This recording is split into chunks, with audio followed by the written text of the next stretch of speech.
Tel Aviv. We're joined now by Beni Sabti. Now, Beni is the Iran program researcher at the Institute for National Security Studies, coordinator of the Hebrew language Voices from Iran podcast. Let's talk about this. The first headline here is from the Washington Post. So we look at it this way, that a lot of people have been saying that the death of Raisi adds to volatility as this conflict shakes up the Middle East. So the death, they say, comes at a time of uncertainty as the Islamic Republic and Israel remain engaged in an escalating confrontation. Where do you see the most uncertainty? What would keep you up at night after learning of the Iranian president's death?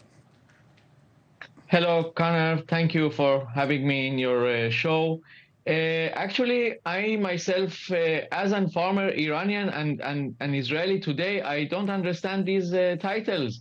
I don't know why the West and Israel should be worried after the death of Raisi, because the regime knows, and I don't mean the conspiracies and the rumors in the social media. The regime knows that U.S. and Israel and the West have nothing to do with his death. And also the second and more important point is that president in Iran is not so important. The more important and the most important, actually, person in Iran is the supreme leader, Khamenei. Right. All right, a couple of things on that, if I could stop you for just one moment, because one of the things, when we mention uncertainty, I think, first of all, just uncertainty in general has a way of scaring people who don't know as much, maybe, as you know about a situation. They said, well, I don't know what's going to happen. But that point you made about him being in line to possibly be supreme leader, I think in a lot of analysts' minds, adds to the uncertainty. They say, well, now what? The supreme leader's son? And is that something that might make for a more uncertain future? Yes, the discussion about the successor of the supreme leader is the most important discussion today in Iran, because Raisi was one of the candidates, and the second one was Mojtaba, the son of the supreme leader, and we almost don't know about any other names in Iran that can replace the supreme leader, who has the most important issues in his hands: IRGC, and declaring war, the funds, the economic funds, and ruling all over the Iran, of course, and all over the Middle East. Today we can admit that Iran controls the Middle East. So this is a very hard and important discussion, because we see that the Iran regime became more and more extremist in these recent years. Right. And the successor, if it's, for example, his son, it can be very dangerous for all of the region, because he is very close to IRGC figures, to the generals. He doesn't care much about the Iranian people.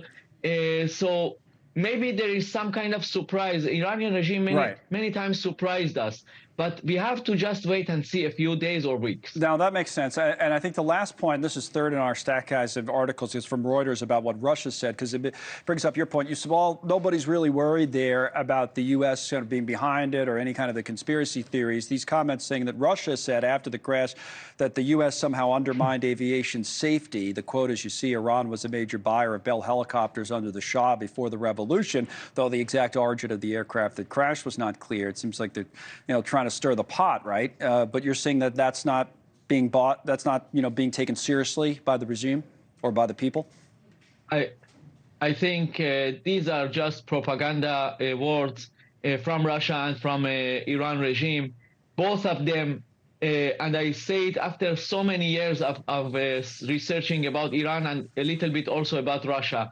They have to look on themselves. These two countries, these two regimes have to look on themselves and to look and to check how they brought these issues to themselves, how Russia attacks Ukraine and has this kind of attitude towards the West world, and also Iran regime, how they can bring this to themselves after 50 or 45 years of neglecting the infrastructures in Iran, but attacking West and Israel. All right. This is their problem, not our problem. Not our problem. All right, that should calm people down a little bit. Someone your experience, as you say, has done so much research on this. Beni Sabti, thank you for joining us today. We appreciate it.